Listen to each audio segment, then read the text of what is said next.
Number 13 says, if a polynomial equation of degree n has exactly one real root, what can you conclude about the form of the corresponding polynomial function? Well, let's look at one scenario where the degree n is odd. If it's odd, we know that it has at least one root, and it would have to have some non-real roots somewhere. So it could look like this, a cubic function that looks like that. Okay, or we could have a cubic function with a slide.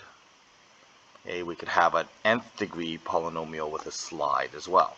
Now, the one thing with a slide is if we have a slide to the graph, we could have a slide of any degree, odd degree, and that still has one root.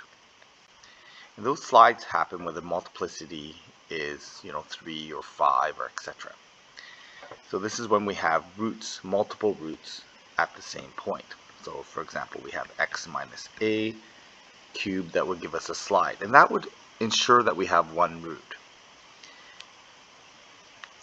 Now we also have to consider the even situation. So if n is even, it's possible that even functions don't have any roots. For example, parabola like that. So for it to ensure that it has one root, so if I bring this down, parabola down, or if I bring it down like that, it has one root, but if I bring it down further, it has two roots. So for it to only have one root, for even powered functions, it has to just touch the axes. And again, we have a situation where the multiplicity of a factor is going to be 2, 4, 6, or etc. So this would be an example where we had x minus a to the power 2.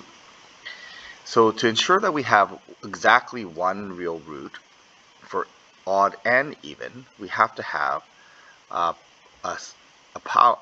factor that has some degree of multiplicity. So to answer this question then, we can conclude then that the function must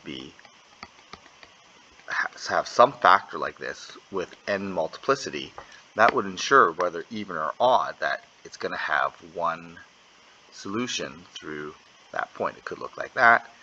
It could be some fourth degree function that just goes through there and just touches the x-axis. That one's not quite touching, but there we go, touching the x-axis. Okay, so we can conclude that the polynomial function must be of that type.